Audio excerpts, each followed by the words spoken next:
Selama 76 hari ibuku dirawat di rumah sakit, suamiku, Bagus, tidak pernah sekalipun datang menjenguk.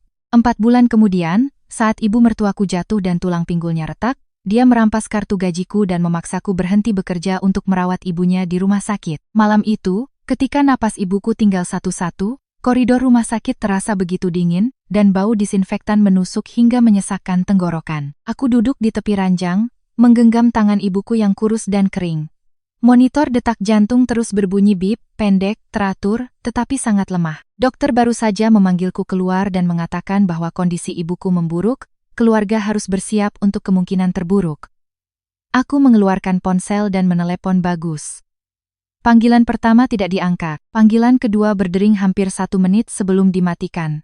Baru pada panggilan ketiga, Bagus mengangkatnya. Di seberang sana, terdengar gelak tawa, denting gelas bir yang beradu, dan musik keras dari sebuah restoran besar. Bagus langsung menyahut, "Ada apa menelepon terus-terusan?" Aku berusaha menjaga suaraku agar tetap jelas. "Mas, bisa ke rumah sakit sebentar?" Dokter bilang.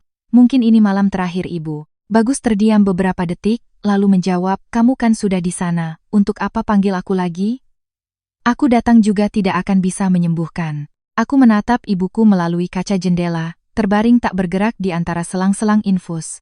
Tenggorokanku tercekat. Mas belum pernah sekalipun menjenguk ibuku selama 76 hari ini. Beliau sudah diambang ajal. Datanglah agar ibu bisa melihat menantunya untuk terakhir kali. Bagus tertawa sinis. Jangan pakai urusan hidup dan mati untuk memaksaku. Aku sedang menjamu klien penting. Kalau aku tinggalkan rapat ini dan kontraknya batal, siapa yang mau tanggung jawab? Kontrak bisa ditandatangani lain hari, Mas. Ibuku tidak punya hari lain lagi, kataku. Bagus membentak, "Kamu bicara seolah-olah gampang saja. Kamu tahu berapa nilai proyek ini? Ratusan juta. Di rumah sakit ada dokter, kamu di sana, ikuti saja apa kata mereka. Jangan ganggu aku." Aku bertanya langsung. "Jadi, Mas menganggap sebuah kontrak lebih penting daripada nyawa ibuku?" Bagus langsung menjawab, "Jangan bicara sok moralis begitu. Ibu kamu sudah sakit parah sejak lama. Aku datang atau tidak, situasinya tidak akan berubah." Setelah itu, dia menutup telepon. Bahkan sebelum aku sempat menelepon kembali, pintu ruang ICU terbuka. Seorang perawat berlari keluar memanggil dokter. Aku melesat masuk dan melihat ibuku terengah-engah, tangannya dingin sekali tetapi masih berusaha menggenggam tanganku. Dengan susah payah, beliau membuka mata, menatapku lama, lalu berbisik, "Jangan habiskan hidupmu hanya untuk direndahkan orang lain." Itu adalah kalimat terakhir dari ibuku. Beberapa menit kemudian, bunyi monitor jantung berubah menjadi satu garis lurus yang panjang. Bagus tidak datang malam itu. Keesokan paginya, dia juga tidak bertanya kapan ibuku meninggal. Pesan pertama yang dia kirimkan kepadaku hanya satu kalimat, "Kira-kira biaya pemakaman habis berapa?" Aku membaca pesan itu, lalu mematikan ponselku. 4 bulan kemudian, tepat pukul 01.17 dini hari, ponselku di atas nakas bergetar tanpa henti. Yang menelepon adalah Bagus. Aku membiarkannya sampai panggilan kelima baru kuangkat. Bagus langsung berteriak di telepon. "Ibu jatuh di kamar mandi, tulang pinggulnya retak. Sekarang di rumah sakit. Cepat kamu siapkan beberapa setel baju, handuk, termos air panas, dan bubur, lalu naik taksi ke sini sekarang juga." Aku duduk di kegelapan kamar dan bertanya, "Ibu di sana sama siapa?" Bagus berkata, "Aku di sini. Tapi besok pagi aku harus kerja. Kamu ke sini gantikan aku." Aku menjawab, "Mas kan sudah di sana. Untuk apa panggil aku lagi? Aku datang juga tidak akan bisa menyembuhkan." Hening di seberang sana. Beberapa detik kemudian, Bagus merendahkan suaranya. "Apa yang baru saja kamu katakan?" Aku mengulangi kalimatnya. "Di rumah sakit ada dokter. Mas di sana, ikuti saja apa kata mereka. Jangan ganggu aku." Bagus menyadari setiap kata itu. Itu adalah kalimat yang sama persis yang pernah dia ucapkan di malam ibuku sekarat. Dia membentak, "Jangan kamu pakai masalah lama untuk balas dendam. Ibu saya itu ibu mertua kamu." Aku berkata, "Ibuku juga pernah menjadi ibu mertua Mas. Beliau dirawat 76 hari, Mas tidak pernah datang sekalipun. Sekarang ibu Mas baru jatuh, Mas sudah menyuruhku berhenti kerja untuk merawatnya." Bagus berkata, "Itu urusan yang berbeda." Aku menjawab, "Benar. Urusannya memang berbeda. Saat ibuku sekarat, Mas bilang Mas bukan dokter. Sekarang, aku juga bukan dokter." Bagus menggeram, "Jangan kurang ajar kamu. Aku hanya menggunakan bahasa yang sama dengan yang pernah Mas gunakan padaku." Jawabku. Tiba-tiba, suara Ibu Ratna, ibu mertuaku, menyela. Dia merebut telepon dari tangan anaknya. Menantu macam apa kamu ini? Ibu mertua di rumah sakit, kamu malah berani-beraninya tidur di rumah? Kamu sudah numpang makan di rumah ini 3 tahun. Tidak tahu terima kasih sama sekali, ya? Aku bertanya. Selama 3 tahun ini, apa yang sudah ibu berikan pada saya? Ibu Ratna membentak, rumah ini. Atap untuk melindungimu, listrik, air, makanan setiap hari. Aku menjawab, setiap bulan, saya yang bayar belanja dapur, tagihan listrik, obat-obatan ibu, biaya perbaikan rumah. Saya pulang kerja masih harus memasak, mencuci baju, mengepel, mengantar ibu berobat. Saya tidak makan dan tinggal gratis di rumah ibu. Ibu Ratna tertawa mengejek, gaji kamu cuma 10 juta sebulan saja sudah berani hitung-hitungan. Uang sedikit tetaplah uang, Bu. Tenaga sedikit tetaplah tenaga. Jangan karena rumah ini atas nama ibu, lantas ibu bisa menjadikan saya seperti pembantu, kataku. Siapa yang kamu sebut pembantu? Teriaknya. Aku menjawab. Orang yang harus bekerja 8 jam sehari, pulang ke rumah untuk memasak, mencuci piring, dan mencuci baju untuk seluruh isi rumah. Tapi masih dihina sebagai benalu. Apa bedanya dengan pembantu? Bagus merebut kembali teleponnya, menggeram. Saya kasih kamu waktu 30 menit. Kalau kamu tidak datang ke rumah sakit, jangan salahkan saya. Aku bertanya, Mas mau melakukan apa? Coba saja kalau berani, katanya. Aku sedang mencobanya sekarang, jawabku. Aku tidak akan datang. Aku mematikan telepon, mengubahnya ke mode senyap, lalu berbaring. Aku tidak bisa tidur. Tetapi untuk pertama kalinya dalam 3 tahun, aku tidak merasa wajib berlari mengikuti perintah mereka. Panggilan telepon malam itu membangkitkan serangkaian kenangan yang selama ini berusaha ku telan mentah-mentah. Di hari pernikahan kami, ibuku memberiku sebuah buku tabungan berisi 75 juta rupiah. Itu adalah uang yang beliau kumpulkan selama hampir 10 tahun dari hasil berjualan sayur di pasar subuh. Ibu Ratna mengambil buku itu, membolak-baliknya, lalu meletakkannya di meja sambil berkata, uang segini bahkan tidak cukup untuk merenovasi satu kamar di rumah ini. Ibuku yang duduk di sampingku hanya tersenyum getir. Aku ingat jelas tangannya meremas ujung bajunya, tetapi tidak membalas sepatah kata pun. Setelah pernikahan, uang 75 juta itu nyaris habis untuk membeli tempat tidur, lemari, mesin cuci, dan merenovasi dapur. Tetap saja, Ibu Ratna selalu berkata kepada para tetangga bahwa pihak keluarga laki-laki yang menanggung semuanya. Aku bekerja sebagai akuntan di sebuah perusahaan distributor farmasi dengan gaji 10 juta rupiah. Bagus adalah kepala tim penjualan bahan bangunan. Dia selalu menyombongkan bahwa penghasilannya 3 kali lipat dariku, tetapi uangnya tidak pernah sekalipun digunakan untuk biaya hidup rumah tangga. Setiap bulan, Ibu Ratna memberiku daftar belanjaan yang panjang. Uang belanja dapur, tagihan listrik dan air, obat hipertensi dan obat tulangnya, uang untuk acara selamatan keluarga, hingga sumbangan untuk tetangga. Ketika aku bertanya berapa kontribusi Bagus, dia hanya berkata, aku masih punya banyak urusan besar yang harus diurus. Urusan besar versinya adalah mengganti ponsel model terbaru, membeli jam tangan mewah, mentraktir klien, dan ikut patungan dalam permainan yang tidak pernah ku ketahui. Suatu kali, aku pulang terlambat karena sedang tutup buku akhir bulan. Ibu Ratna duduk di tengah ruang keluarga, melemparkan kantong sayuran ke kakiku dan berkata, menantu di rumah ini sekarang lebih sibuk dari direktur. Pulang jam 7 malam, siapa yang mau masak? Aku berkata, Citra sudah kirim pesan tadi, Bu. Hari ini di kantor sedang tutup buku. Dia menjawab, memangnya perusahaan bayar kamu berapa sampai harus pulang telat? Kalau perempuan sudah punya uang sedikit lalu menelantarkan keluarga, lebih baik berhenti kerja saja. Bagus, yang duduk di sebelahnya, bahkan tidak menatapku. Dia hanya berkata, Ibu benar juga, pekerjaan kamu memangnya sepenting apa? Aku melepas sepatuku dan langsung masuk ke dapur untuk memasak, sementara mereka berdua asyik menonton televisi. Kejadian seperti itu berulang begitu sering hingga mereka menganggapnya sebagai hal yang wajar. Sampai akhirnya ibuku divonis menderita gagal ginjal stadium akhir, semuanya menjadi semakin jelas. Selama 76 hari ibuku di rumah sakit, aku harus berlari di antara kantor, rumah sakit, dan rumah mertua. Pernah suatu hari aku pulang jam 11 malam, wastafel penuh dengan piring kotor. Ibu Ratna dari dalam kamarnya berteriak, cuci piring itu. Kalau dibiarkan semalaman, seluruh rumah jadi bau. Aku berkata, Citra baru pulang dari rumah sakit, Bu. Besok pagi Citra bangun lebih awal untuk mencucinya. Ibu Ratna menjawab, itu urusanmu, ya selesaikan sendiri. Jangan jadikan ibumu alasan. Bagus sedang berbaring di sofa sambil memainkan ponselnya. Dia mendengar semuanya, tetapi tidak berkata apa-apa. Aku bertanya, Mas, bisa tolong bantu cuci piring? Bagus berkata, aku sudah capek kerja seharian, jangan cari gara-gara. Ketika dokter meminta biaya tambahan untuk sesi cuci darah dan obat-obatan, aku bertanya pada Bagus apakah aku bisa meminjam 30 juta dari tabungan bersama kami. Bagus langsung bertanya, dokter jamin bisa sembuh? Aku berkata tidak ada yang bisa menjamin, tetapi jika tidak dilakukan, nyawa ibuku terancam. Bagus menjawab, kalau begitu, jangan buang-buang uang untuk sesuatu yang tidak ada hasilnya. Itu ibuku, Mas, kataku. Dengan dingin dia menjawab, ibumu, ya urusanmu. Jangan sentuh uangku. Aku bertanya, selama 3 tahun ini, gajiku habis untuk membiayai seisi rumah, sementara gaji Mas disebut sebagai uang Mas. Jadi, di mana letak bersama dalam pernikahan ini? Bagus menggebrak meja, jangan hitung-hitungan denganku.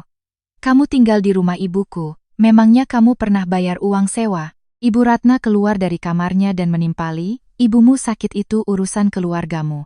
Keluarga ini tidak punya tanggung jawab untuk membiayainya. Hari itu, aku membawa sisa uang di buku tabungan ibuku untuk membayar biaya rumah sakit. Sisanya, aku meminjam dari rekan kerja. Bagus tahu, tetapi tidak pernah bertanya. Saat ibuku meninggal, dia datang ke rumah duka terlambat hampir 2 jam. Dia tidak mengenakan pakaian berkabung, tidak ikut mengangkat keranda, tidak berdiri di sampingku. Dia menarikku ke sudut dan bertanya, kamu pinjam berapa? Ingat, jangan suruh aku yang bayar. Aku menatapnya, tak bisa berkata apa-apa. Setelah mengantarkan ibuku ke tempat peristirahatan terakhirnya, aku kembali ke rumah mertua sekitar pukul 6 sore. Ibu Ratna sedang duduk sambil makan buah. Melihatku masuk, dia berkata, ganti baju, lalu siapkan makan malam. Rumah ini sudah kotor sekali beberapa hari ini. Aku menjawab, hari ini saya baru saja memakamkan ibu saya. Dia berkata, yang sudah mati urusannya sudah selesai. Yang hidup tetap harus makan. Malam itu, Bagus masuk ke kamar, mengulurkan tangannya dan memintaku menyerahkan kartu ATM gajiku. Aku bertanya untuk apa. Dia berkata, mulai bulan ini, aku yang pegang. Kamu tidak bisa mengatur uang, semuanya habis untuk rumah sakit, malah membawa utang ke rumah. Aku berkata, itu uang yang kupinjam untuk pengobatan ibuku, aku akan membayarnya sendiri. Bagus menjawab, kamu istriku. Utangmu juga akan berdampak padaku, jadi aku yang harus mengelola uangmu. Aku menolak. Bagus merebut tas tanganku dari atas meja, mengambil dompetku, mengeluarkan kartu ATM-ku, dan memasukkannya ke saku celananya. Aku berdiri menghalangi pintu dan berkata, kembalikan. Dia mendorongku ke samping dengan bahunya, berkata, gajimu 10 juta. Setiap bulan aku transfer balik 500 ribu, cukup untuk sarapan dan bensin. Aku bertanya, lalu uang yang kuberikan untuk rumah ini? Bagus berkata, anggap saja itu uang sewa. Keesokan paginya, aku menelepon pihak bank, meminta untuk memblokir kartu itu, dan mengubah semua informasi login internet banking. Pukul 9 pagi, Bagus menelepon sambil berteriak, kamu yang memblokir kartu, kan? Aku menjawab, benar. Dia membentak, aku ini suamimu. Untuk apa kamu sembunyikan uang? Uangku sendiri, jadi aku berhak memblokirnya. Apa hak Mas bertanya? Jawabku. Bagus berkata, nanti malam aku pulang, awas kamu. Aku berkata, pulang saja. Malam itu, Bagus menggedor pintu kamar selama hampir 10 menit. Aku menguncinya dari dalam, menyalakan perekam suara di ponsel, dan duduk menunggu. Dia berteriak, buka pintunya. Kamu pikir dengan mengunci pintu masalah selesai? Aku balas berteriak dari dalam, dobrak saja pintunya. Aku akan panggil polisi. Bagus berkata, ini rumah ibuku. Aku bisa mendobrak apa saja yang aku mau. Rumah ibu Mas bukan berarti Mas punya hak untuk memukul orang, jawabku. Semua ini sudah aku rekam. Koridor menjadi hening selama beberapa detik. Bagus merendahkan suaranya, tetapi masih penuh ancaman. Kamu tidak mau merawat ibuku di rumah sakit, tidak mau kasih uang, sekarang melawan aku. Kamu mau cerai kan? Benar, kataku. Dia tertawa dingin. Bagus. Keluar kamu dari rumah ini dengan tangan kosong. Jangan harap bisa dapat 1 rupiah pun. Aku menjawab, silakan ajukan suratnya. Bagus menendang pintu dengan keras, lalu pergi. Keesokan paginya, aku memeriksa rekeningku. Saldo tersisa 1,7 juta rupiah. Rumah 3 lantai ini atas nama Ibu Ratna. Perabotan di kamar kami dibeli dengan uang ibuku, tetapi kwitansinya sudah hilang. Jika aku pergi sekarang, aku tidak punya tempat tinggal. Tidak cukup uang untuk membayar uang muka sewa kamar kos, dan belum tahu bagaimana harus melunasi utang biaya rumah sakit. Tapi kali ini, aku tidak menangis. Aku mengirim pesan kepada Rina, sahabatku sejak kuliah. Aku akan bercerai. Rina langsung menelepon balik. Kamu di mana?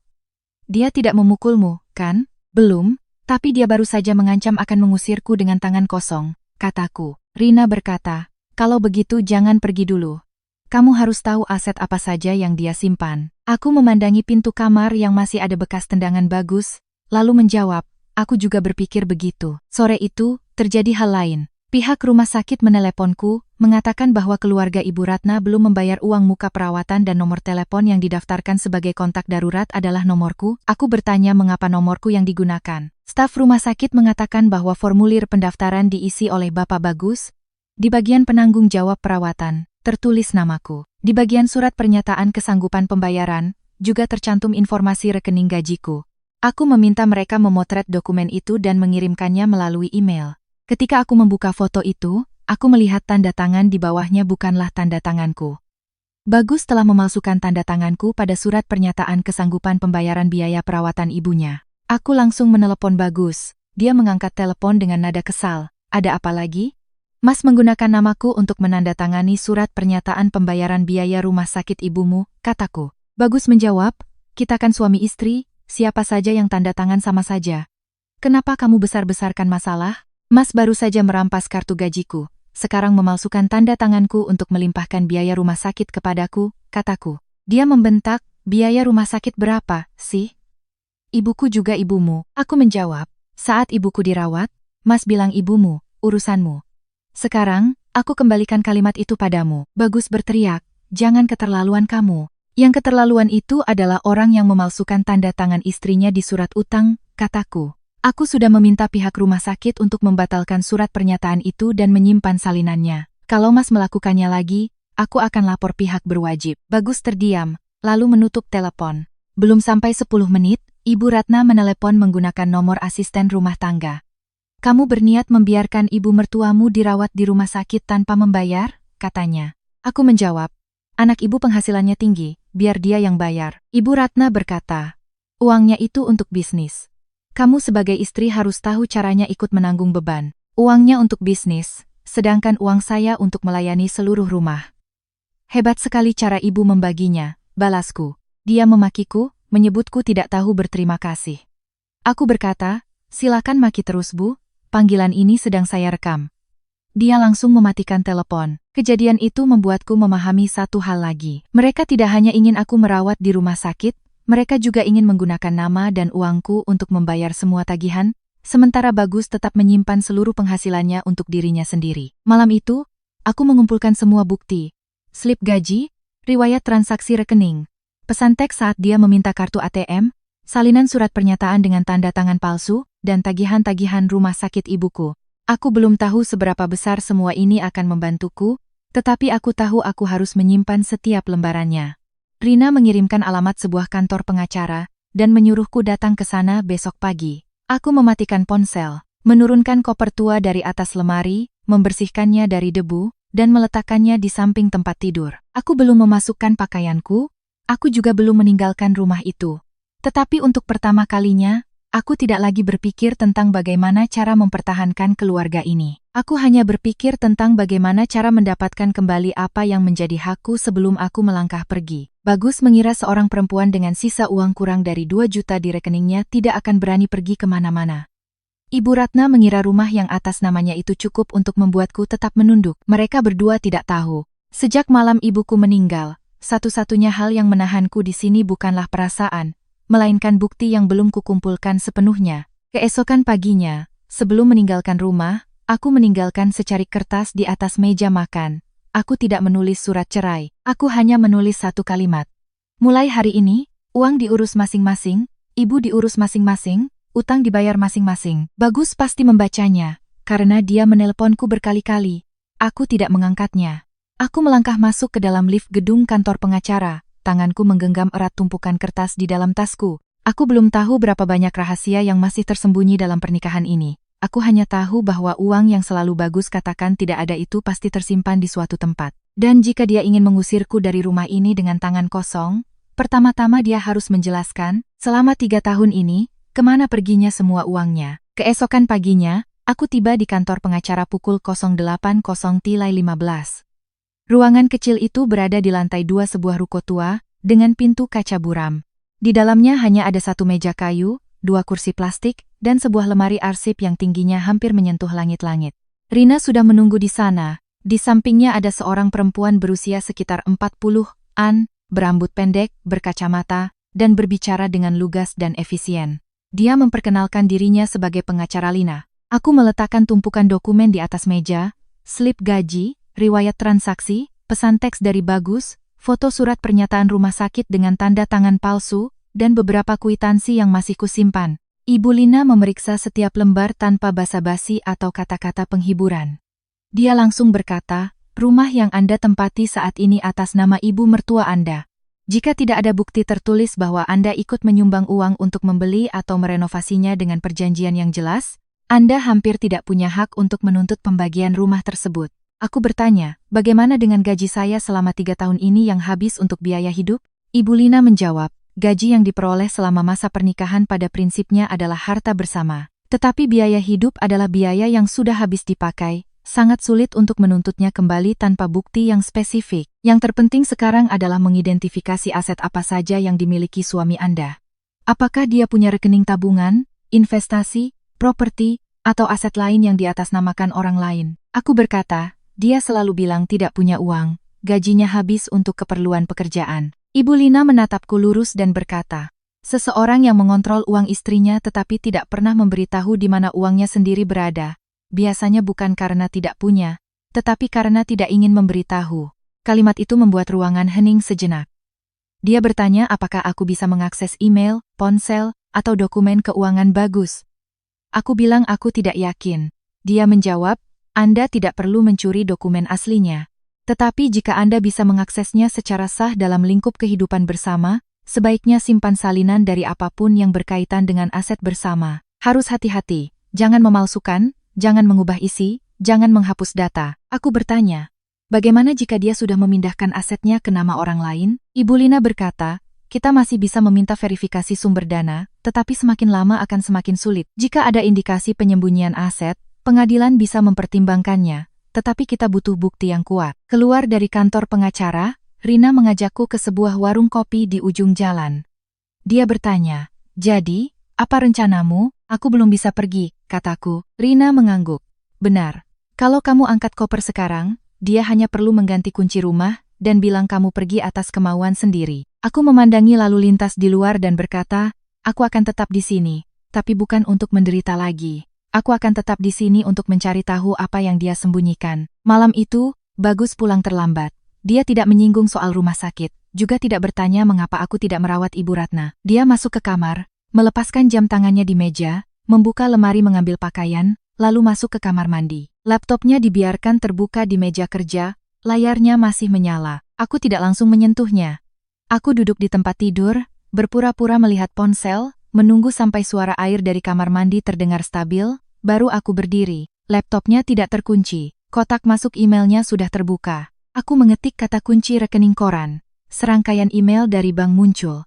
Aku memilih email terbaru dan mengunduh filenya. File itu meminta kata sandi. Aku mencoba tanggal lahir Bagus. Gagal. Aku mencoba nomor teleponnya. Masih salah. Suara air di kamar mandi berhenti. Aku segera menutup jendela email dan kembali ke tempat tidur sebelum Bagus keluar. Dia melirikku sekilas, lalu mengambil laptopnya tanpa curiga. Malam itu, aku hampir tidak tidur. Keesokan paginya, ketika Bagus turun untuk sarapan, aku membuka laci nakas. Di dalamnya ada fotokopi KTP-nya. Aku mencatat nomor NIK-nya, lalu mengembalikannya ke tempat semula. Siang harinya, di toilet kantor, aku membuka email dari bank di ponselku, menggunakan file yang sudah sempat kukirimkan dari laptopnya semalam.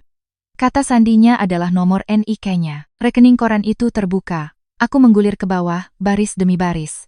Gaji pokok, bonus penjualan, komisi, tunjangan. Penghasilan bulanan Bagus bukan 35 juta seperti yang selalu dia katakan. Ada bulan dia mendapatkan 45 juta, bulan lain 52 juta, bahkan bulan tertinggi hampir 60 juta. Sementara itu, selama 3 tahun dia selalu mengeluh kesulitan keuangan dan membiarkanku menanggung hampir semua biaya di rumah.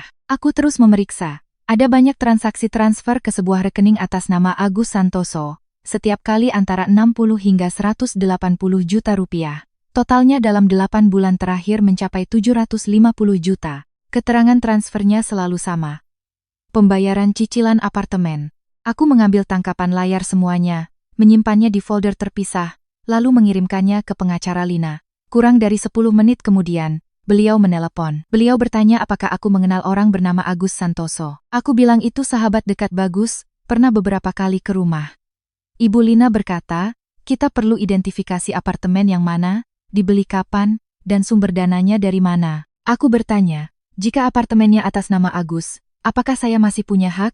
Beliau menjawab, jika bisa dibuktikan bahwa uang untuk membeli apartemen itu berasal dari harta bersama dan Agus hanya sebagai nomine atau atas nama, masih ada dasar untuk mengajukan tuntutan. Tapi pertama-tama, kita harus temukan alamat propertinya. Malam itu, aku tidak bertanya langsung. Aku menunggu saat makan malam. Ibu Ratna masih di rumah sakit, jadi di rumah hanya ada aku dan Bagus. Dia makan sambil melihat ponsel. Aku bertanya, Mas, akhir-akhir ini lagi investasi properti, ya? Tangan Bagus sedikit menegang, cukup untuk kusadari. Dia mengangkat kepala dan bertanya, kenapa tiba-tiba tanya begitu? Aku menjawab, aku dengar dari teman-teman kantor, pasar apartemen lagi turun. Kalau punya uang, beli sekarang katanya Bagus. Bagus menatapku beberapa detik, lalu berkata, investasi bukan urusanmu. Mas beli, enggak? Tanyaku. Dia meletakkan sumpitnya. Uang hasil kerjaku, aku mau pakai untuk apa, itu hakku. Aku menjawab, uang yang dihasilkan selama masa pernikahan, Mas sebut itu uang pribadi. Bagus menggebrak meja. Mangkuk sayur bergetar, kuahnya tumpah. Dia berkata, memangnya kamu menghasilkan berapa sampai berani bicara soal aset denganku? Aku menatapnya lurus. Setidaknya uang yang aku hasilkan tidak aku sembunyikan di belakang punggung suami. Wajah Bagus berubah. Apa maksudmu? Aku mengambil sepotong sayur dan menjawab, aku cuma bertanya, kenapa Mas jadi tegang begitu? Bagus tidak melanjutkan makannya. Dia berdiri, membawa ponselnya, dan langsung naik ke lantai atas. Malam itu, dia mengganti kata sandi laptopnya. Tindakannya itu justru mengkonfirmasi apa yang kucurigai. Keesokan harinya, aku menelepon Agus menggunakan nomor lama dari daftar kontak keluarga. Dia menjawab telepon dengan nada waspada. Aku bilang aku ingin bertanya sesuatu terkait apartemen. Agus terdiam, lalu bertanya, apartemen yang mana? Aku menjawab, apartemen yang Bagus transfer uang 750 juta ke rekening Mas. Di seberang sana hening total.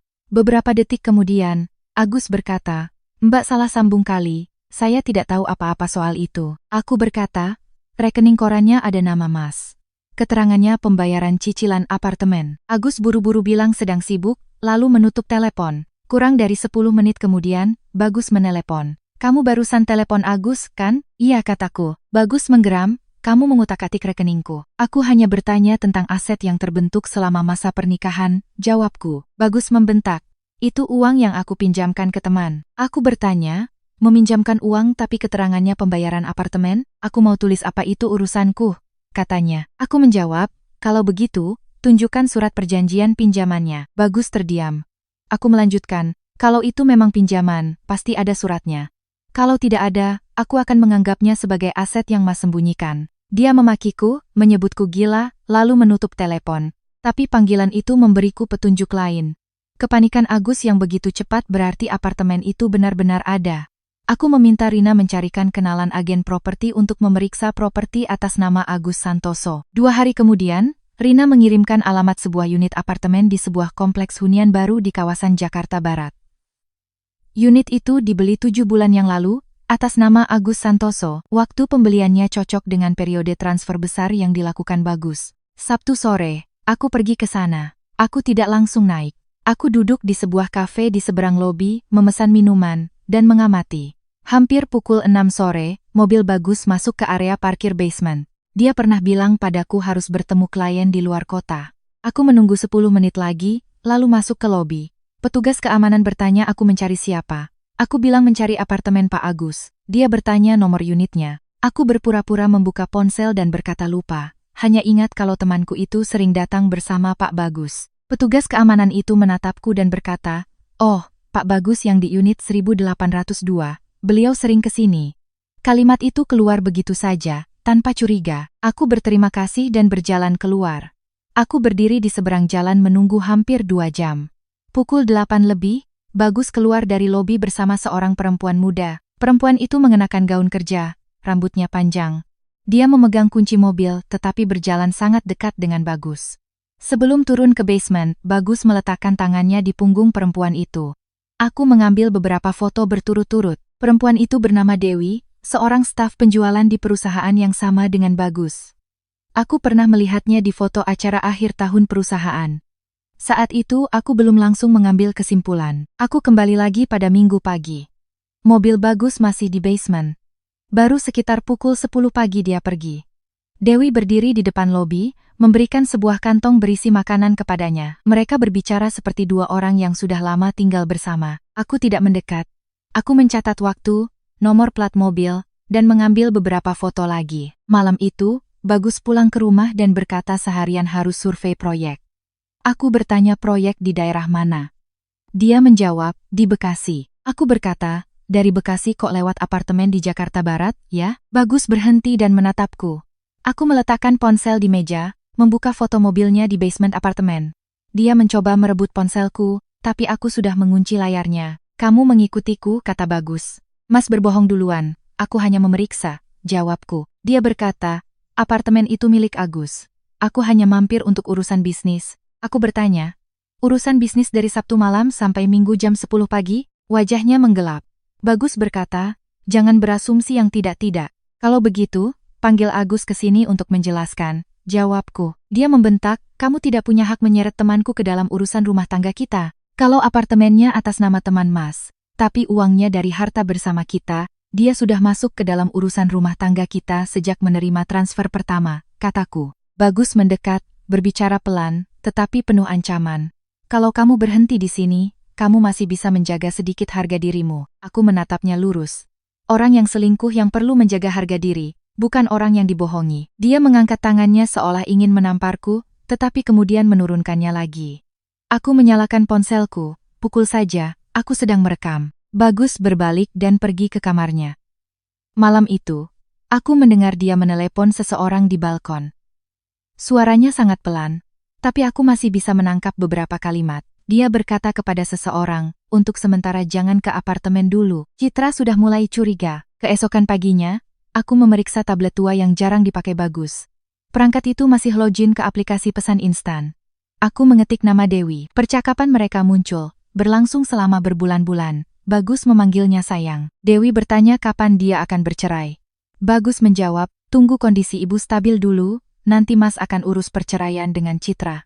Apartemen ini, setelah itu, akan jadi atas namamu. Aku membaca terus. Ada bagian di mana Dewi bertanya mengapa surat-suratnya masih atas nama Agus. Bagus menjawab, pakai nama Agus dulu biar aman. Kalau semua sudah beres, nanti kita balik nama. Jadi, Bagus tidak hanya menyembunyikannya dariku. Dia juga menggunakan Agus sebagai tameng, sekaligus membuat Dewi terus menunggu. Aku mengambil foto seluruh percakapan itu. Tepat saat itu, pesan baru muncul dari Agus. Dia menulis, Gus, lo harus beresin ini secepatnya. Gua nggak mau nama gue dipakai untuk apartemen itu lagi.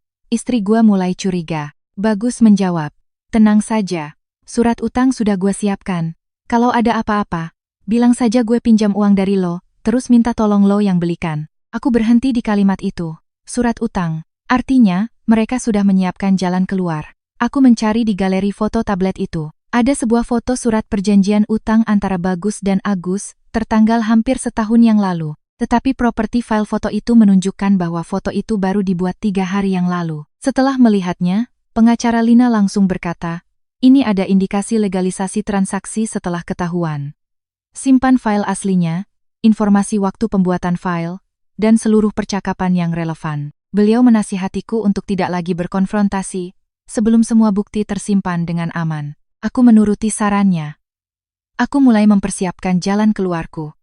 Aku membuka rekening di bank lain, mengubah tujuan transfer gaji mulai bulan berikutnya. Aku melamar posisi kepala tim akuntansi di sebuah perusahaan logistik. Pekerjaannya lebih menantang, tetapi gajinya lebih tinggi dan ada tunjangan. Wawancara berlangsung pada hari Rabu sore. Pewawancara bertanya mengapa aku ingin meninggalkan perusahaan lama setelah bertahun-tahun bekerja dengan stabil. Aku menjawab, saya butuh tempat yang menilai kompetensi berdasarkan hasil kerja, bukan berdasarkan seberapa banyak waktu pribadi yang bisa saya korbankan untuk keluarga. Mereka bertanya apakah aku sanggup menghadapi tekanan tutup buku, mengelola tim, dan memeriksa penyimpangan data. Aku meletakkan di atas meja sebuah analisis alur kontrol biaya yang sudah kusiapkan sebelumnya. 2 hari kemudian, aku menerima pemberitahuan bahwa aku diterima. Rina membantuku mencari sebuah kamar kos kecil, 4 kilometer dari tempat kerja baruku. Pemilik kos meminta uang jaminan 2 bulan. Uangku belum cukup. Rina membayarnya terlebih dahulu, berkata aku bisa mengembalikannya setelah menerima gaji pertama. Aku tidak menolak. Untuk pertama kalinya dalam bertahun-tahun, aku belajar menerima bantuan tanpa merasa berutang seumur hidup. Aku membeli koper baru, 2 set spray, sebuah penanak nasi kecil, dan beberapa setel pakaian. Semuanya murah, tetapi itu adalah barang-barang yang kupilih sendiri. Aku mulai memindahkan dokumen-dokumen pribadiku, ijazah, dan barang-barang penting lainnya ke kamar kos. Setiap kali hanya membawa sedikit agar Bagus tidak curiga. Di rumah, aku tetap beraktivitas seperti biasa. Aku tidak lagi memasak khusus untuk Bagus, tidak mencuci pakaiannya, tidak bertanya kemana dia pergi. Keheninganku membuatnya lebih tidak nyaman daripada pertengkaran. Suatu malam, Bagus berkata, "Kamu jangan pikir dengan punya beberapa foto, kamu bisa melakukan sesuatu padaku." Aku bertanya, "Siapa bilang aku hanya punya beberapa foto?" Dia menatapku lama. Aku melanjutkan makan, tidak berkata apa-apa lagi. 3 hari kemudian, pengacara Lina memanggilku ke kantornya. Beliau menyusun semua dokumen menjadi beberapa kelompok, rekening koran sebagai bukti sumber dana, pesan teks sebagai bukti tujuan pembelian apartemen, foto dan konfirmasi keluar masuk sebagai bukti penggunaan faktual, serta surat perjanjian utang yang menunjukkan tanda-tanda pemalsuan. Beliau berkata, jika semua bukti ini terverifikasi, kasus ini bukan lagi sekadar konflik suami istri biasa, ini bisa menjadi tindakan penyembunyian dan penggelapan aset bersama. Aku bertanya apakah sudah cukup untuk mengajukan gugatan. Beliau menjawab, hampir cukup. Tapi Anda sebaiknya siapkan tempat tinggal, pekerjaan, dan keuangan yang independen sebelum semuanya terbuka. Aku bilang aku sudah menyiapkannya. Pengacara Lina mengangguk. Tetapi sebelum aku pergi, beliau menambahkan satu hal. Perempuan bernama Dewi itu belum tentu hanya selingkuhan. Seseorang yang tinggal secara teratur di apartemen itu, dijanjikan balik nama aset, mungkin tahu lebih banyak dari yang Anda kira. Jika dia tahu Bagus juga membohonginya, dia bisa menjadi sumber bukti yang kuat. Aku meninggalkan kantor itu dengan satu perasaan yang sangat jelas. Bagus telah membangun berlapis-lapis kebohongan untuk melindungi uangnya, mempertahankan istrinya, menjaga selingkuhannya, dan citranya sendiri. Tetapi semakin banyak lapisan, semakin banyak pula celah untuk robek. Malam itu, aku menerima sebuah pesan dari nomor tak dikenal. Pengirimnya hanya menulis satu kalimat, "Mbak ini istrinya Mas Bagus, kan? Saya rasa kita perlu bertemu." Di bawahnya ada foto surat perjanjian apartemen atas nama Agus Santoso dan satu baris kalimat lagi, "Dia juga menipu saya." Pesan dari Dewi datang hampir pukul 11 malam. Aku menatap layar ponselku lama sebelum menjawab. Aku bertanya dia ingin bertemu di mana. Dewi mengirimkan alamat sebuah kafe di pusat perbelanjaan, berkata, hanya bisa bertemu besok sore, karena Mas Bagus sedang curiga. Aku tidak membalas lagi. Keesokan paginya, Ibu Ratna dibawa pulang dari rumah sakit. Kakinya masih digips, harus berjalan dengan 2 kruk. Di belakangnya ada seorang asisten rumah tangga parubaya yang membawa 2 tas pakaian dan 1 kantong besar berisi obat. Begitu masuk, dia langsung melihat sekeliling dan membentak, "Citra mana? Ibu mertua pulang kok tidak ada yang menyambut?" Aku sedang di dapur, mendengar semuanya dengan jelas, tetapi tidak langsung keluar. Asisten itu membantu Ibu Ratna duduk. Ibu Ratna mengetukkan kruknya ke lantai, memanggil lagi, "Kamu Tuli?" "Ya." Aku mengeringkan tangan dan berjalan keluar. "Ibu kan sudah ada yang membantu," kataku. Ibu Ratna melotot. "Orang lain saja tahu caranya peduli, menantu sendiri malah cuma melihat. Benar-benar seperti memelihara ular di rumah." Aku berkata, "Anak ibu yang menyewa perawat, jadi biarkan dia melakukan tugasnya. Saya bekerja seharian, tidak bisa sekaligus cari uang dan menjaga ibu." Ibu Ratna menggeram. "Mulai besok, kamu cuti sebulan.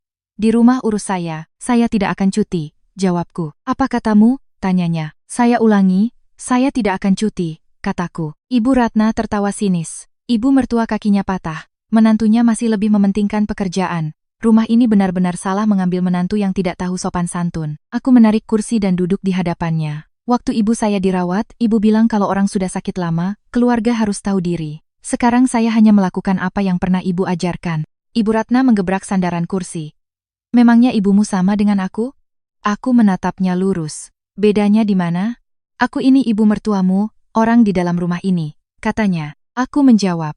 "Ibu saya adalah orang yang melahirkan dan membesarkan saya, bukan orang asing. Jika ibu merasa ibu saya tidak pantas mendapatkan perhatian dari menantunya, maka jangan menuntut dari saya sesuatu yang anak ibu sendiri tidak pernah lakukan. Asisten rumah tangga yang berdiri di sampingnya hanya menunduk, tidak berani ikut campur. Ibu Ratna berpaling padanya dan membentak. Bawa kantong obat itu ke dapur, rebus sekarang. Lalu dia menunjuk ke arahku, itu jamu untukmu. Kali ini saya beli dari orang pintar yang terkenal. Minum selama 3 bulan penuh. Kalau tidak bisa punya anak juga, tahu diri saja. Angkat kaki dari sini, aku melihat kantong jamu itu. Siapa yang meresepkan? Tabib yang meresepkan. Kenapa kamu banyak tanya? Jawabnya. Tidak ada label, tidak ada komposisi, tidak ada resep dokter. Saya tidak mau minum, kataku. Ibu Ratna berteriak. Sudah 3 tahun tidak bisa hamil masih sok-sokan pilih-pilih obat. Selama 3 tahun ini ibu memaksa saya minum bermacam-macam ramuan tapi tidak pernah sekalipun mengajak saya periksa ke dokter dengan benar, jawabku. Perempuan tidak bisa punya anak ya salahnya di perempuan itu. Apalagi yang mau diperiksa, katanya. Tepat saat itu, Bagus masuk. Dia mendengar kalimat terakhir itu. Ibu Ratna langsung mengadu, istrimu ini sekarang sudah sangat kurang ajar. Disuruh cuti merawat ibu, dia tidak mau. Diberi jamu penyubur, dia juga tidak mau minum. Bagus melepas sepatunya dan menatapku. Kalau ibu suruh minum, ya minum saja, jangan membesar-besarkan masalah kecil. Aku bertanya, Mas tahu apa isi jamu itu? Dia menjawab, kalau ibu yang bawa, pasti bagus. Mas tidak tahu, tapi tetap memaksaku minum, kataku. Bagus mengerutkan kening. Jangan cari masalah. Aku menjawab, kesehatan saya bukan bahan percobaan untuk kalian. Ibu Ratna menyela. Kesehatan apa? Rahim yang sudah 3 tahun kosong itu mau kamu jadikan pajangan? Aku berdiri. Mulai sekarang, saya tidak akan minum apapun tanpa resep dari dokter. Bagus mendekat, merendahkan suaranya. Jangan buat ibu marah, aku menatapnya. Yang memulai masalah bukan saya. Kamu sedang menantang seluruh isi rumah ini kan? Katanya. Saya hanya berhenti membiarkan kalian memutuskan apa yang boleh masuk ke tubuh saya. Jawabku. Konfrontasi itu berhenti ketika Ibu Ratna mengeluh kesakitan, tetapi tatapan mata Bagus menunjukkan bahwa dia mulai khawatir. Sore harinya, aku izin pulang lebih awal dan pergi ke tempat janji temu dengan Dewi. Dia duduk di sudut yang remang, mengenakan kemeja longgar, masker, dan tangannya terus-menerus memutar gelasnya. Ketika aku duduk, Dewi membuka maskernya. Wajahnya sangat berbeda dari foto-foto di media sosial. Tanpa riasan tebal, matanya terlihat lelah dan penuh tekanan. Dia yang pertama bicara, saya tahu Mbak benci saya. Aku menjawab, saya datang ke sini bukan untuk bicara soal benci atau tidak. Apa yang kamu tahu? Katakan saja. Dewi terdiam sejenak, lalu mengeluarkan setumpuk kertas dari tasnya. Dia mendorongnya ke arahku. Ini salinan perjanjian jual beli apartemen dan perjanjian utang antara Mas Bagus dan Mas Agus. Dari mana kamu dapat ini? Tanyaku. Dewi menjawab, Mas Bagus menyimpannya di laci apartemen. Setelah saya baca, saya baru sadar nama saya tidak ada di dokumen manapun. Aku membacanya sekilas. Perjanjian utang menyatakan Bagus meminjam 750 juta dari Agus, tetapi riwayat transfernya justru sebaliknya. Bagus yang mentransfer uang ke rekening Agus. Kenapa kamu berikan ini padaku? Tanyaku. Karena dia janji apartemen itu akan dibalik nama untuk saya. Tapi beberapa hari yang lalu, saya menemukan dia mentransfer uang ke rekening lain.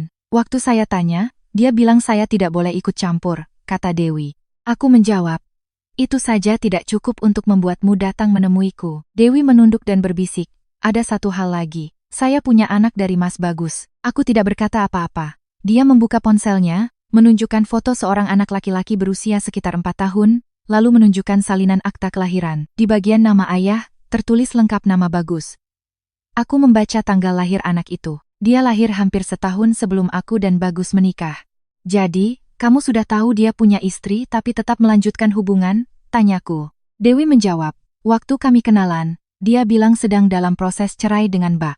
Setelah itu, dia bilang belum bisa cerai segera karena ibunya sakit dan asetnya belum beres. Dan kamu percaya selama 3 tahun? Kataku. Dewi menggigit bibirnya. Saya punya anak darinya. Mbak, saya tidak punya banyak pilihan, aku tidak berdebat. Aku bertanya, apa Ibu Ratna tahu tentang anak ini? Dewi mengangguk. Beliau tahu dari awal, bahkan pernah mengirim uang untuk beli susu, tapi berpesan agar dirahasiakan dari Mbak. Apa Bagus pernah bilang kenapa dia tidak mau punya anak dariku? Tanyaku. Dewi menatapku ragu, lalu menjawab, pernah. Dia bilang, dia sudah mengaturnya dari dulu, jadi tidak bisa punya anak secara alami lagi. Mengatur apa? Tanyaku. Saya tidak tahu persis, Mbak. Saya hanya dengar dia bilang sudah melakukan prosedur di rumah sakit swasta sebelum menikah dengan Mbak. Kalimat itu seketika mengingatkanku pada makian Ibu Ratna tentang aku yang mandul. Kantong-kantong jamu tanpa nama, dan sikap Bagus yang selalu menghindar setiap kali kuajak periksa bersama. Kamu punya buktinya? Tanyaku. Dia menggeleng. Saya hanya dengar dari mulutnya saat kami bertengkar.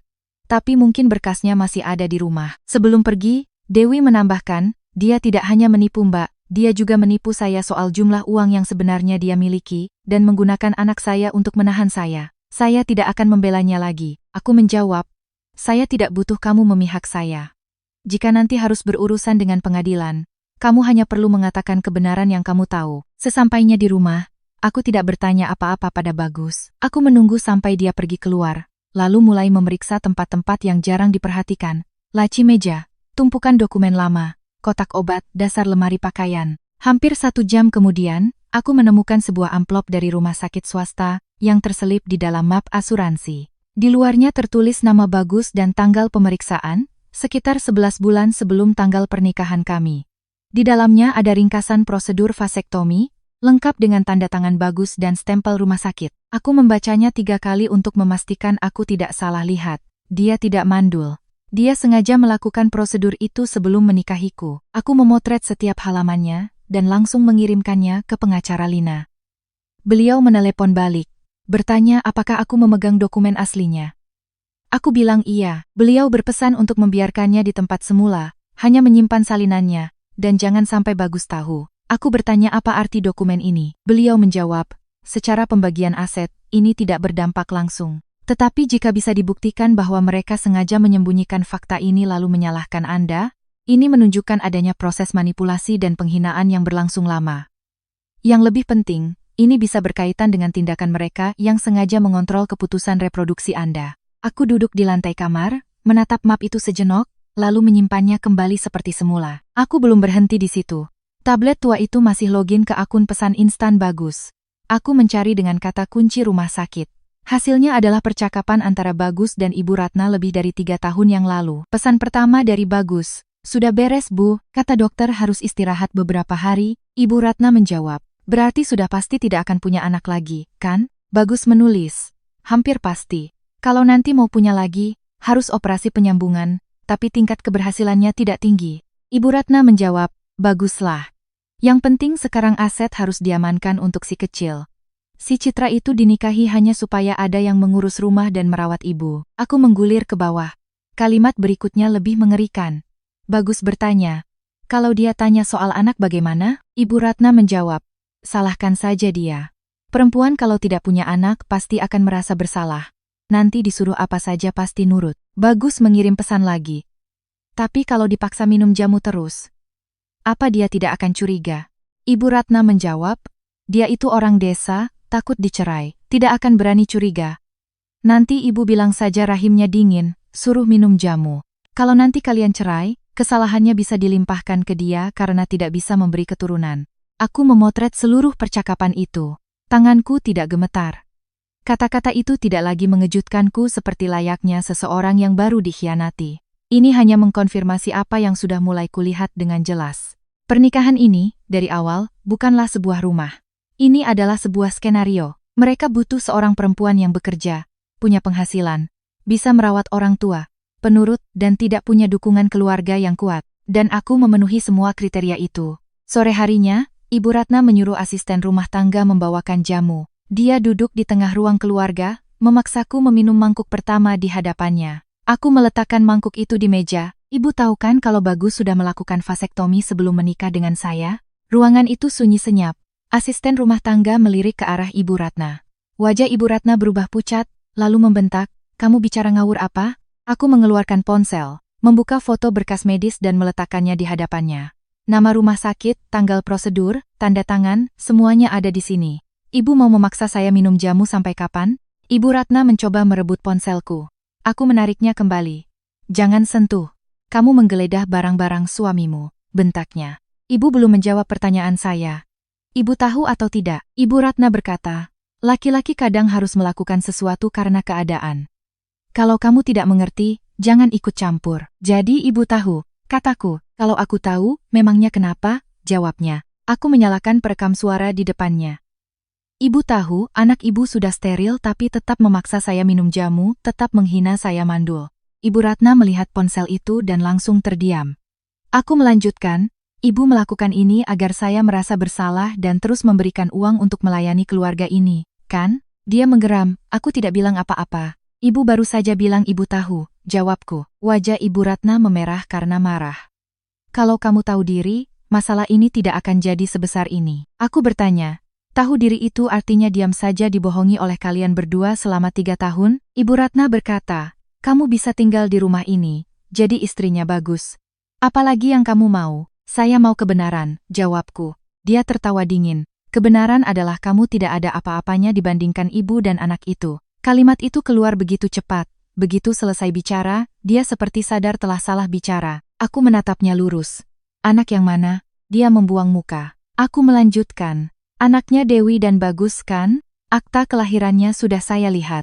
Ibu sudah tahu jauh sebelum kami menikah. Ibu Ratna menghentakkan kruknya ke lantai.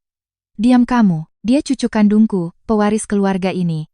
Kamu itu cuma orang luar, teriaknya. Lalu kenapa tetap menikahkan saya dengan Bagus? Tanyaku. Karena waktu itu keluarga Dewi tidak setuju, anaknya masih muda, belum mapan. Sedangkan kamu, bisa kerja, bisa cari uang, dan gampang diatur. Jawabnya. Kalimat itu begitu kering dan jujur hingga asisten rumah tangga di sampingnya pun memalingkan wajah. Akhirnya ibu mengaku juga, kataku. Ibu Ratna sadar perekam suara masih menyala, dia langsung mencoba merebutnya lagi. Aku berdiri dan mundur. Seluruh percakapan ini sudah tersimpan. Dia berteriak memanggil Bagus. Aku tidak mencegahnya. Hampir 20 menit kemudian, Bagus pulang. Dia masuk, melihat ibunya. Lalu menatapku. Ada apa ini? Ibu Ratna langsung berkata. Istrimu sudah menggeledah berkas, dia sudah tahu soal vasektomi dan anak itu. Bagus terpaku selama beberapa detik. Dia menoleh ke arahku. Dari mana kamu dapat itu? Pertanyaan yang lebih penting bukan dari mana aku mendapatkannya. Tapi kenapa Mas menikahiku setelah melakukan vasektomi, lalu membiarkan ibumu menghinaku mandul? Bagus berkata, itu urusan pribadiku sebelum pernikahan. Tubuh Mas memang urusan pribadi. Tapi tindakan Mas dan ibumu merekayasa cerita untuk menyalahkanku, itu bukan lagi urusan pribadi. Jawabku. Dia merendahkan suaranya. Jangan buat keributan. Ada apa-apa? Kita bicarakan baik-baik sebagai suami istri. Selama 3 tahun ini, apa Mas pernah menganggapku sebagai istri? Tanyaku. Aku masih memberimu tempat tinggal, masih memberimu status. Jawabnya. Aku tertawa sinis. Mas memberiku status untuk ditukar dengan gajiku, pekerjaanku di rumah, dan kepatuhanku. Ibu Ratna menyela. Jangan berlebihan kamu. Tidak ada yang memaksamu tinggal di sini. Aku menoleh padanya. Benar. Mulai sekarang, tidak ada lagi yang bisa menahanku di sini. Bagus mendekat. Karena kamu sudah tahu, kamu harus lebih tenang. Anak itu tidak ada hubungannya. Lalu apartemen seharga 750 juta dan Dewi? Apa itu juga tidak ada hubungannya? Tanyaku. Wajahnya berubah total. Ibu Ratna menatap anaknya, jelas tidak tahu menahu soal apartemen. Apartemen apa? Tanyanya. Bagus membentak. Ibu jangan ikut campur. Aku berkata, apartemen yang dia beli dengan uang dari masa pernikahan kita. Dia minta Agus untuk atas nama, lalu menjanjikannya untuk Dewi. Ibu Ratna menoleh ke Bagus. Kamu pakai uang 750 juta untuk beli rumah buat perempuan itu? Bagus menjawab, tidak seperti yang ibu kira. Mas menipu ibumu sendiri juga, kataku. Ruangan itu seketika berubah. Dari yang tadinya mereka berdua melawanku, menjadi saling curiga satu sama lain. Ibu Ratna membentak Bagus, uang itu seharusnya untuk cucuku. Kenapa malah mau diberikan ke Dewi? Bagus berkata, belum ada apapun yang atas nama dia. Jawaban itu semakin mengkonfirmasi bahwa Ibu Ratna tahu tentang rencana keuangan Bagus, tetapi tidak tahu bahwa Bagus punya agenda pribadinya sendiri. Aku tidak perlu bertanya lebih jauh. Aku kembali ke kamar, mengunci pintu, dan menyimpan salinan rekaman suara itu. Sekitar setengah jam kemudian, ponselku bergetar. Pesan dari Dewi. Mas Bagus barusan telepon. Memaki-maki saya. Mbak pasti sudah bicara dengannya. Aku menjawab. Aku belum sebut namamu sebagai pemberi informasi. Dewi mengirim pesan lagi, saya masih punya satu bukti lagi. Beberapa menit kemudian, dia mengirim foto surat perjanjian utang yang baru. Kali ini, Bagus menulis bahwa uang 750 juta itu adalah pinjaman pribadinya dari Agus sebelum menikah. Tanggalnya diubah mundur sebelum tanggal pernikahan kami. Tapi tanda tangan Agus berbeda dari versi sebelumnya. Aku langsung mengirimkannya ke pengacara Lina. Beliau menjawab, simpan semuanya. Ini bisa jadi bukti pemalsuan dokumen untuk menyamarkan sumber dana. Keesokan paginya, aku bertemu Dewi lagi. Kali ini dia membawa akta kelahiran asli anaknya dan serangkaian pesan di mana Bagus berjanji akan bercerai, memberi nafkah, dan membalik nama apartemen. Dia berkata, saya tidak akan diam lagi. Apa yang kamu mau? Tanyaku. Saya mau hak anak saya. Aset mana yang menjadi hak Mbak? Silakan Mbak tuntut sendiri, jawabnya. Baik, tapi mulai sekarang, jangan ubah pesan, jangan rekayasa cerita, jangan hapus data, kataku. Dia mengangguk. Aku menambahkan, saya tidak menganggapmu sekutu. Kamu tahu dia sudah beristri tapi tetap melanjutkan. Tapi jika kamu mengatakan kebenaran, saya tidak akan menghalangi. Dewi menunduk. Saya mengerti. Ketika aku pulang, Ibu Ratna sedang duduk di ruang keluarga, kantong jamu masih di atas meja. Aku membawa seluruh kantong itu ke dapur, membuangnya ke dalam kantong sampah, dan mengikatnya. Apa yang kamu lakukan? Tanya Ibu Ratna. Membuang sesuatu yang tidak dibutuhkan, jawabku. Itu jamu jutaan rupiah, bentaknya. Selama 3 tahun ibu sudah memasukkan cukup banyak racun ke tubuh saya untuk menutupi kondisi anak ibu. Mulai hari ini, semua itu berakhir, kataku. Bagus turun dari tangga, jangan keterlaluan kamu. Aku menatapnya. Aku baru berhenti minum jamu. Urusan lainnya akan diselesaikan lewat jalur hukum. Apa rencanamu? Tanyanya. Mas akan tahu saat semua orang yang berkepentingan hadir, jawabku. Bagus menatapku lama. Kamu pikir dengan bukti-bukti itu kamu bisa menjatuhkanku? Aku tidak perlu menjatuhkanmu. Aku hanya perlu membuatmu tidak bisa mengelak lagi, jawabku. Malam itu, aku memindahkan sisa ijazah, dokumen pribadi, dan pakaian yang kubutuhkan ke kamar kos. Koperku masih kusimpan di lemari, agar tidak menimbulkan kecurigaan. Di atas meja di kamar baruku, aku menyusun semua berkas. Bukti transfer 750 juta. Informasi apartemen atas nama Agus. Percakapan dengan Dewi. Akta kelahiran anak. Berkas vasektomi. Percakapan antara Bagus dan Ibu Ratna. Rekaman pengakuan Ibu Ratna. Dan surat perjanjian utang yang diduga palsu. Semuanya hampir lengkap. Sebelum mematikan lampu, pengacara Lina menelepon. Jika Anda ingin melakukan konfrontasi, sebaiknya ada saksi dan siapkan rencana pengamanan diri. Saya mengerti, jawabku. Apa Anda sudah siap meninggalkan rumah itu? Tanyanya. Aku memandangi kamar kosku yang kecil, penanak nasi yang masih di dalam kardus, 2 setel pakaian yang tergantung, dan kunci yang tergeletak di meja. Saya sudah punya tempat untuk pergi, kataku. Keesokan paginya, Dewi mengirimiku satu pesan terakhir. Mas Bagus bilang besok malam mau bicara tuntas dengan Mbak, setelah itu mau membawa saya dan anak ke apartemen. Aku membaca pesan itu, lalu menelepon pengacara Lina. Besok malam, tolong datang ke rumah saya. Anda yakin? Tanyanya. Yakin, jawabku.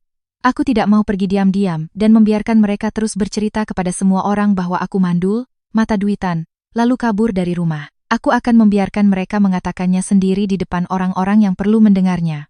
Setelah menelepon, aku turun ke ruang keluarga. Ibu Ratna sedang memberi instruksi kepada asisten rumah tangga untuk memasak besar besok malam, karena Bagus punya pengumuman penting. Dia menatapku, besok kamu duduk makan yang benar, apapun masalahnya, kita selesaikan sekali. Baik, saya juga sedang menunggu makan malam itu, jawabku. Ibu Ratna tidak mengerti mengapa aku begitu tenang. Bagus juga tidak tahu siapa yang sudah kuundang. Mereka pikir besok malam adalah saatnya untuk mengusirku dari rumah. Mereka tidak tahu, orang yang akan melangkah masuk ke rumah itu sebelum makan malam dimulai akan membawa seluruh bukti yang selama 3 tahun ini mereka sembunyikan. Makan malam hari itu disiapkan lebih awal dari biasanya. Ibu Ratna duduk di kepala meja, kakinya masih digips, kruknya bersandar di kursi. Bagus duduk di sebelah kanannya. Di hadapannya ada setumpuk kertas yang ditelungkupkan. Asisten rumah tangga baru saja meletakkan mangkuk sayur ketika Ibu Ratna menyuruhnya kembali ke kamarnya. Berkata ini urusan keluarga. Orang luar tidak perlu dengar. Aku menarik kursi dan duduk di seberang mereka. Tidak bertanya apa isi tumpukan kertas itu. Bagus melihat jam 2 kali, lalu berkata, hari ini kita selesaikan semuanya. Saya tidak mau berlarut-larut. Saya juga, jawabku. Ibu Ratna menatapku dari atas ke bawah dengan dingin. Bagus kalau kamu masih bisa setenang ini. Nanti jangan menangis memohon untuk tetap tinggal. Aku mengambil sumpit. Ibu bicara langsung saja. Bagus membalik tumpukan kertas itu dan mendorongnya ke arahku.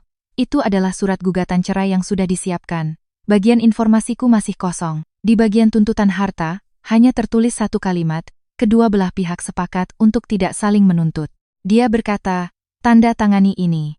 Mulai besok, kamu angkat kaki dari rumah ini. Barang-barang pribadi boleh kamu bawa, tapi semua yang dibeli selama di rumah ini tinggalkan." Aku bertanya, "Bagaimana dengan harta bersama selama pernikahan?" Bagus menjawab, "Tidak ada harta bersama. Gajimu kamu pakai sendiri, gajiku untuk keluarga dan pekerjaan." Aku menatapnya. "Lalu uang 750 juta yang ditransfer ke rekening Agus itu uang apa?" Tangan Bagus yang berada di tepi meja menegang. Ibu Ratna menoleh ke anaknya, tapi belum berkomentar. Bagus menjawab, "Itu sudah saya jelaskan. Itu uang pinjaman dan investasi pribadi."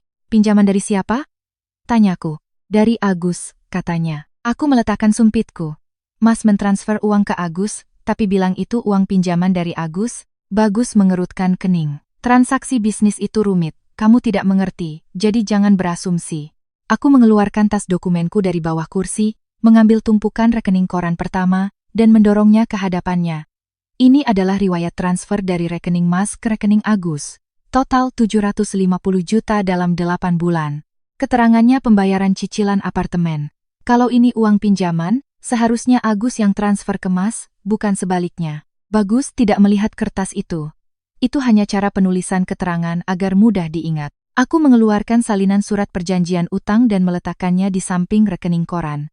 Surat perjanjian ini tertanggal sebelum kita menikah. Tapi file fotonya baru dibuat 3 hari setelah saya bertanya tentang apartemen itu. Tanda tangan Agus di sini juga berbeda dengan tanda tangannya di dokumen lain.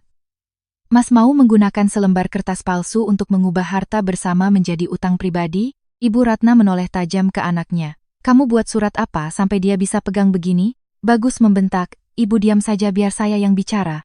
Aku menatap Ibu Ratna. "Ibu belum tahu semuanya." Bagus menggebrak meja, "Diam kamu." Aku menjawab, "Mas yang mengumpulkan semua orang di sini untuk menyelesaikan masalah sekali untuk selamanya. Saya baru mulai. Kenapa Mas sudah takut?" Dia berdiri, menarik tumpukan kertas itu ke arahnya. Aku menahan ujungnya. "Ini hanya salinan. Mas robek juga tidak ada gunanya." Bagus melepaskan tangannya, menggeram, "Kamu mau apa?" "Saya mau Mas jujur. Apartemen itu milik siapa?" "Milik Agus," katanya. Aku mengeluarkan ponsel, memutar video yang kurekam di lobi apartemen, dan meletakkannya di meja. Di layar, Bagus menggunakan kunci akses pribadi untuk masuk lift, lalu muncul bersama Dewi keesokan paginya. Apartemen milik Agus, tapi Mas punya kunci akses, menginap, dan membawa orang lain tinggal di sana. "Coba jelaskan lagi." Ibu Ratna melihat video itu, wajahnya menggelap. "Si Dewi itu benar-benar tinggal di sana?"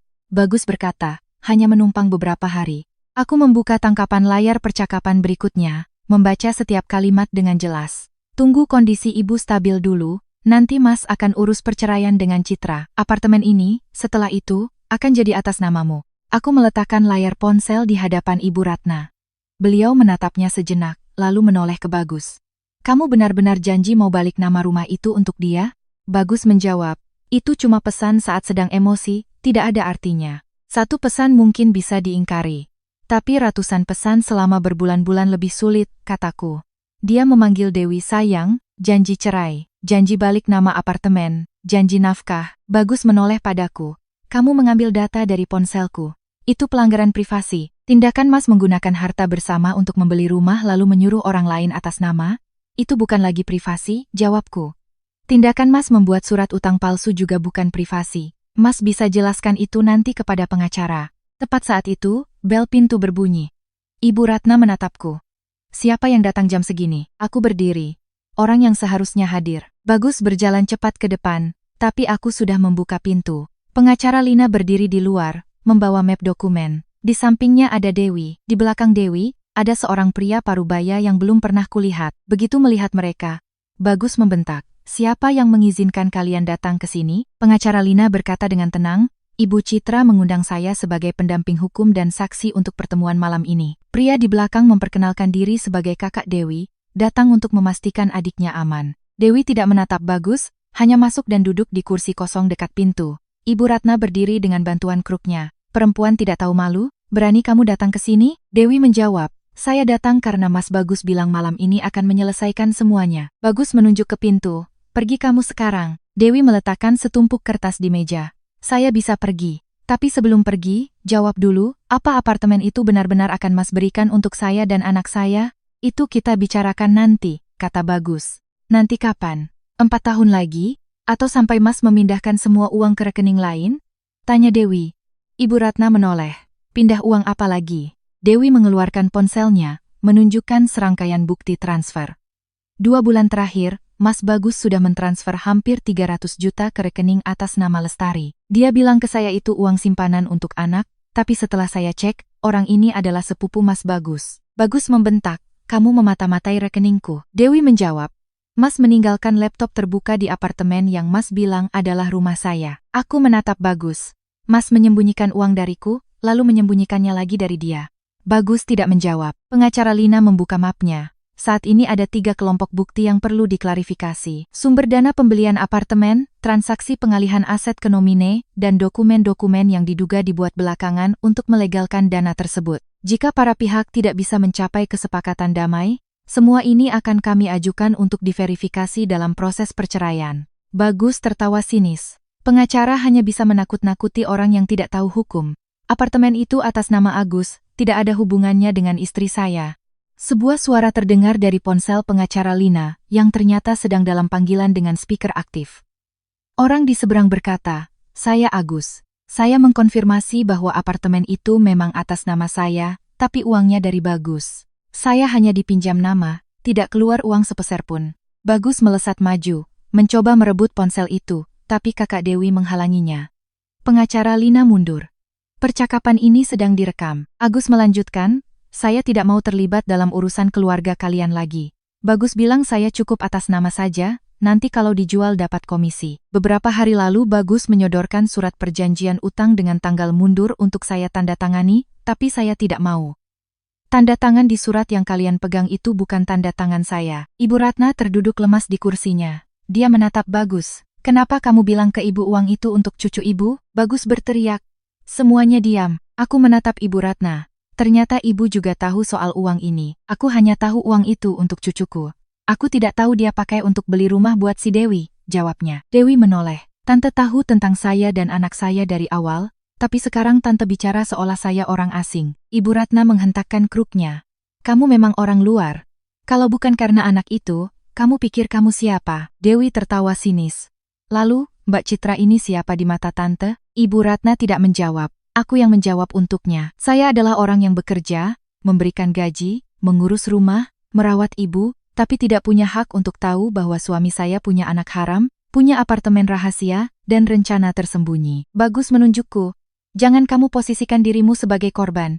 Saya sudah memberimu kehidupan yang stabil. Stabil itu artinya kartu gajiku dirampas, dipaksa menanggung semua biaya, dan dituduh mandul sementara Mas sendiri sudah steril, tanyaku. Dewi menoleh kaget ke arah Bagus. Mas benar-benar sudah vasektomi? Bagus terdiam. Aku meletakkan berkas medis di atas meja. Mas melakukan prosedur ini hampir setahun sebelum kita menikah. Mas dan ibumu tahu, tapi tetap memaksaku minum jamu selama 3 tahun. Ibu Ratna langsung menyahut, itu tidak ada hubungannya dengan harta. Benar kataku, ini berhubungan dengan tindakan kalian yang sengaja menipu dan menghina saya. Pengacara Lina tidak ikut campur, hanya mengamati dan mencatat. Dewi mengambil berkas itu, wajahnya pucat pasi. Jadi, waktu Mas bilang nanti bisa operasi penyambungan lagi untuk punya anak lagi, itu bohong? Bagus menjawab. Waktu itu Mas belum memutuskan. Dewi berkata, Mas belum memutuskan, tapi membiarkan saya menunggu, membiarkan Mbak Citra minum jamu, membiarkan ibumu menghina orang lain mandul. Ibu Ratna membentak, anakku mau melakukan apa itu haknya. Aku menyalakan rekaman suara di ponselku. Suara Ibu Ratna terdengar jelas di ruangan itu. Kalau aku tahu, memangnya kenapa? Dia melakukan itu ada alasannya. Kamu bisa tinggal di rumah ini, jadi istrinya. Apalagi yang kamu mau. Lalu terdengar kalimatnya yang menyebutku orang luar dan anak itu adalah cucu kandungnya. Mendengar suaranya sendiri, Ibu Ratna mencoba merebut ponselku. Kamu merekamku. Saya hanya merekam apa yang ibu katakan sendiri, jawabku. Pengecut, makinya. Orang yang merekayasa cerita selama 3 tahun untuk menutupi kondisi anaknya dan melimpahkannya ke menantunya? Itulah yang pengecut, balasku. Bagus berdiri di tengah ruangan, wajahnya memerah. Dia mendekatiku, berbisik, hentikan ini sekarang, atau jangan salahkan aku. Pengacara Lina mengangkat kepala. Saudara Bagus, tolong jaga jarak Anda. Segala bentuk ancaman atau kekerasan fisik saat ini akan sangat merugikan posisi Anda. Bagus menoleh padanya. Ini rumah saya. Anda tidak punya hak mengatur saya. Rumah ini atas nama ibu Anda, bukan Anda, jawabku. Kalimat itu membuat Ibu Ratna tersentak. Dia menatapku. Jangan kamu pikir dengan beberapa lembar kertas itu kamu bisa merebut rumah ini. Saya tidak pernah menuntut rumah ini, jawabku. Saya hanya menuntut bagian saya atas aset yang dihasilkan selama masa pernikahan dan uang saya yang selama ini Anda kendalikan. Bagus tertawa sinis. Kamu pikir kamu bisa dapat berapa? Angkanya akan ditentukan oleh bukti dan pihak yang berwenang, bukan oleh vonis sepihak, Mas. Kataku, saya akan menuntut klarifikasi atas 750 juta yang dipakai untuk membeli apartemen, hampir 300 juta yang baru ditransfer, uang dari gaji saya yang Mas tahan, dan semua aset lain yang terbentuk selama pernikahan. Kamu tidak akan bisa membuktikan itu harta bersama, katanya. Aku mengeluarkan rekening koran penghasilannya, perjanjian pembelian apartemen, pesan teks tentang tujuannya, pengakuan dari Agus, dan riwayat transfer. Saya tidak perlu membuktikan semuanya di meja makan ini, saya hanya butuh dasar yang cukup untuk mengajukan verifikasi. Sisanya, silakan Mas jelaskan di pengadilan. Bagus menoleh ke Dewi. Kamu yang memberikan semua ini padanya, kan? Benar. Mas yang menipu saya duluan, jawab Dewi. Kamu juga terlibat dalam perselingkuhan. Jangan pikir kamu bersih, kata Bagus. Dewi menjawab, saya memang tidak bersih, saya akan menanggung konsekuensinya. Tapi saya tidak akan diam saja membiarkan Mas mengambil hak anak saya dan menghilang. Mendengar itu, Ibu Ratna bertanya, uang untuk cucuku berapa? Dewi berkata, selama 4 tahun ini Mas Bagus mengirim nafkah tidak menentu. Bahkan ada bulan tidak mengirim sama sekali. Apartemen ini adalah janjinya sebagai jaminan untuk anak. Ibu Ratna menoleh ke anaknya. Suaranya merendah tetapi penuh amarah. Kamu juga menyembunyikan uang cucuku sendiri? Ibu jangan dengarkan dia, kata Bagus. Lalu transfer 300 juta itu apa? Geram Ibu Ratna. Bagus tidak menjawab. Ruangan itu tidak lagi terbagi menjadi 2 kubu yang jelas. Ibu Ratna curiga pada anaknya. Dewi menuntut hak anaknya. Agus sudah menarik diri dari skenario. Satu-satunya orang yang masih berusaha mempertahankan segalanya adalah Bagus. Dia menarik kursi, duduk, dan mengubah nadanya kepadaku. Citra, kalau suami istri ada masalah, seharusnya diselesaikan di dalam rumah. Kamu membawa orang luar ke sini hanya akan memperburuk keadaan.